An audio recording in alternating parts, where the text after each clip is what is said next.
Hello, everyone. I'm Amy Davies. I am the CEO of First 30, and today I am joined by Joe Anderson. And Joe, for anyone who hasn't met him yet, is a fantastic speaker. Joe, you recall that we met at Disrupt HR in Kitchener-Waterloo, and I absolutely loved your talk. And I made sure to reach out after that. And I'm really happy to have you here today. So why don't we start by telling everyone a little bit about who you are and the type of work that you do? Sure. No, thank you. Thanks. And thanks for having me. It's a real pleasure. So my name is Joe Anderson. I live in Cambridge, Ontario. And for the last 20-ish years, I suppose now, I've been working in human resources, lots of different areas of specialty that I've dabbled in. But I have to say the area of HR that I enjoy the most, and I think where I bring my best work forward, is in talent management and talent development. I've worked at a number of different companies over the years, one of the big 5 banks, a few insurance companies, did some consulting, and even worked in the cannabis industry, which was eye-opening Yeah. and a lot of fun, Yeah. That's great. And you know what? I remember your talk all about succession planning, and I know how passionate you are about talent development. And it's such an important space to really understand. And what I would also say about that area is there's only a very few real experts in that area. Yeah, I think a lot of businesses know that it's important work. Certainly board of directors are always asking the question, who's next, who's ready? But it's also, like a lot of things that are important, it also falls prey to, we're too busy right now, let's pick that up later. And so it's important work, but it's also often work that doesn't get maybe the attention that it so deserves. Yeah, similar to employee onboarding. Yeah, Yeah, absolutely. so Yeah. now you have a great idea to share with us today. So why don't you tell us about your idea for HR? Sure. So it's certainly an idea. I don't know how great it is, but I was thinking about all the different, ideas, topics, things that have caught my eye or attention as of late. And I thought I would talk a little bit about leadership and 2 particular leadership attributes that I think are so critically important today and going into the future. And hopefully through some examples that I share, one of them being about onboarding, actually, I can illustrate how these 2 leadership attributes that I'm going to speak to, in my opinion anyways, really rise to the top in terms of their importance, but also just their very broad impact on all things employee engagement. Great. I'm excited to hear all about it. Okay. Well, the topic of my Disrupt HR talk was succession planning, but really I was trying to focus with some humor in there around how to keep it simple, right? And not overcomplicate, so that business leaders can find the time to dedicate to it, because it's practical, it's relevant, it's easy to execute. And that got me thinking about competency models that are very prevalent in today's workplace. And I'm not dismissing them whatsoever. I think that it's important, I think, in any company, any business, to help. I'm going to focus on leaders today. So I think it's really important to help leaders identify not just what they're responsible for, but how they need to show up every day, right? Because as leaders, you're really role modeling the right behaviors for the rest of the company to follow. And everybody's watching you. Yes. You don't realize that, but everyone right. is watching what you're doing. If you're in the elevator with them, they know it, and they're kind of looking to you for the certain behavioral cues. That's right. That's right. And actually, I think that's something a lot of new leaders start to realize maybe a week or 2 into that first-time people manager job. Oh, like all the things that were in that job description were known to me. What I didn't realize was that I was literally going to be on display all the time. Yeah. And I wouldn't just be bringing home my worries, my concerns, but I would be carrying with me all the worries, concerns, challenges, opportunities from my whole team every day, as well, right? So I need maybe a few back instead of just one. Right. So competencies, I do think they're important. I think they help set the sort of the standard by which leaders show up and behave every day because of that role modeling, because of the influence they have. But I think across any industry, at any level of leadership, two attributes are key. And I'm going to describe them as visibility and presence. Okay. And for anybody who's maybe a bit more introverted, please resist the urge to turn this off right now because of what I just said, because visibility and presence are not, they're not intrinsically linked with being an extrovert. In fact, I think no matter kind of what your social style, communication style, personality style is, you can find ways to be visible and present as a leader. I do think that leaders that demonstrate a lot of and strong visibility and presence are the ones who have the greatest impact on things like employee engagement.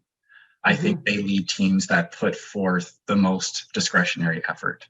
I think they have groups of people that work for them who really think twice before leaving a team or an organization, not because they're going to miss the work, but because they're going to miss working with that person, right? Who shows up every day in such a meaningful and human way.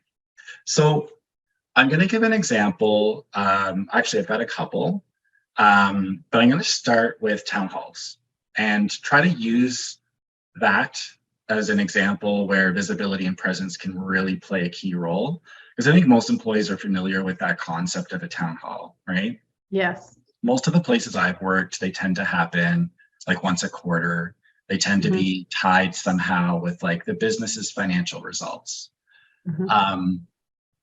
And often what I have seen with the executives that lead those town halls is that they're highly scripted. Is that there's almost an intentionality around what gets discussed and what doesn't to keep things civil or under control in terms of the types of questions that might come out. Oh, I was thinking about questions when you said that. I was like, I know those. Submit your questions beforehand and then they're reviewed. Yeah, I remember working with a leader, and I was fairly new to the company, and he invited me to his department's town hall.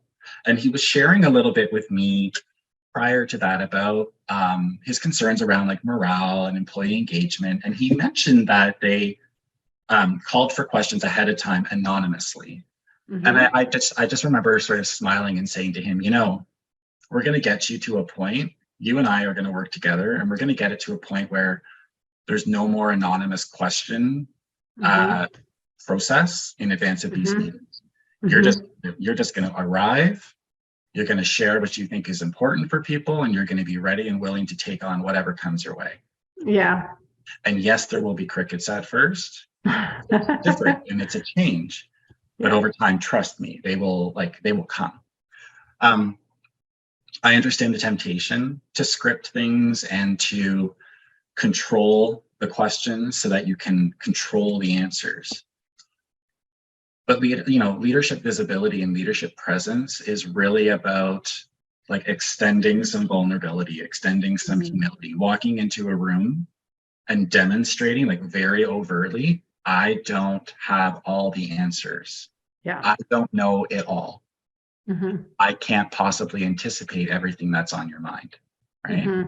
I've done my best and I've put together like some material that I think is going to be useful for you folks, but you're all different, you're all unique. And so, floor is open, let's see what you got. I've seen a really great example of this at a town hall that I attended not too long ago. And the leader was kind of going through the motions, I'll say, in terms of the opening spiel, got into some more, I guess, heavy content around some change that was happening in the business. And all of a sudden just stopped and sort of scanned the room. There was also a virtual component to it, but those that were physically there, you could see him scanning. And he just said, I'm just going to pause for a second because I feel like I'm losing a number of people. And because it's so early into my session, I might have missed the mark completely. So, he didn't like call out people specifically. He didn't say, hey, you, like, get off your phone. It was more, I'm seeing eyes wander. I'm seeing side conversations. I'm seeing people kind of glance at their phones. And, he asked some great questions like, so far, is this what you thought we were going to talk about today? Is there an elephant in the room that we just need to get out of the way now? Oh, I love that question. And there were some questions that came up around employee engagement. And, I think his plan was to tack that into the last 10 minutes of the town hall, but that became like the entire rest of the session. Everything else got sent out as a PowerPoint, but that's what people wanted to know about. And I think there was he was noticing some skepticism, just with people's body language and lack of education, because there was, wariness around like, is the company even going to talk about that survey we did? Is there going to be anything, different that's going to happen as a result of our feedback being received? And he said things like, I haven't had time to digest all the data, but here's what we know so far. He talked about how he had seen, different cuts of data, and that he noticed that sentiment was very different between female, identifying employees and those who identified as male. He noticed differences in terms of generation or like, year of birth, that sort of thing. And it ended up being a great town hall because it was focused on what people really wanted to hear about, and he was willing to shift gears right there in that moment.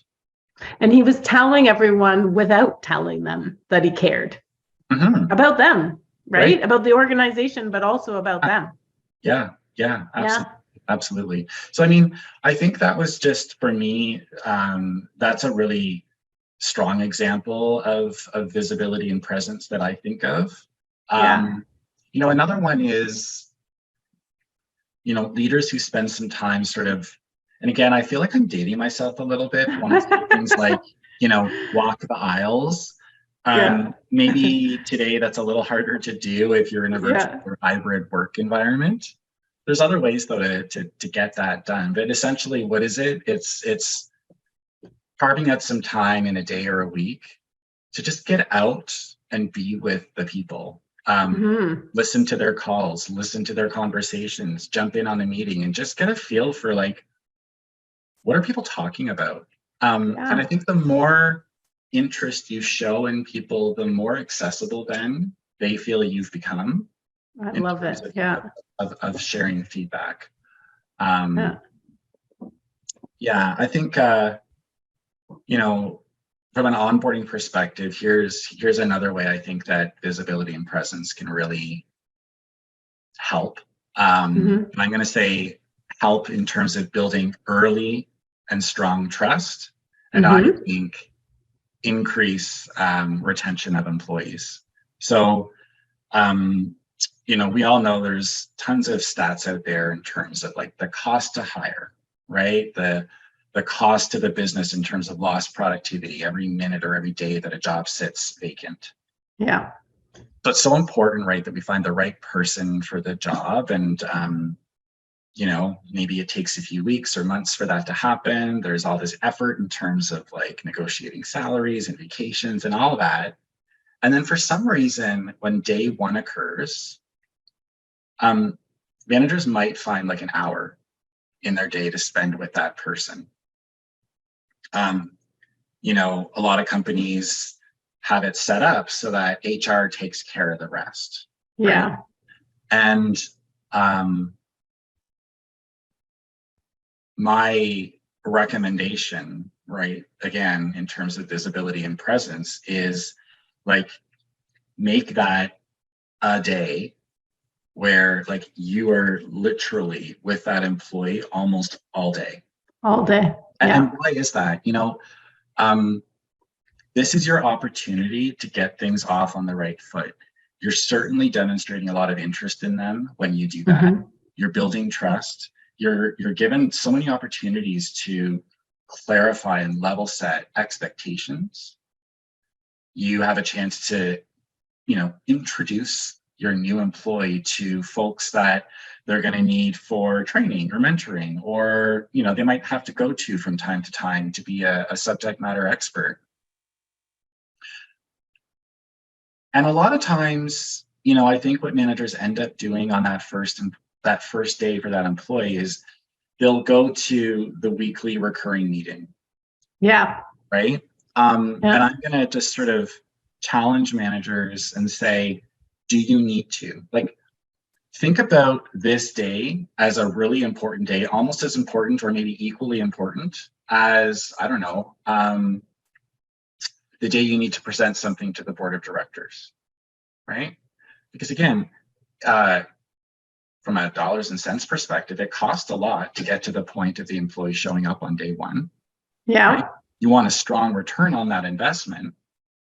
So don't go for a meeting for a week. Mm-hmm. Probably everything will be okay. Defer a meeting that has to do with the project. Send someone else in your place, like delegate. Mm-hmm. And make that Monday or whatever day they're starting an incredible day, and do that by being there, visible, and as much as you possibly can.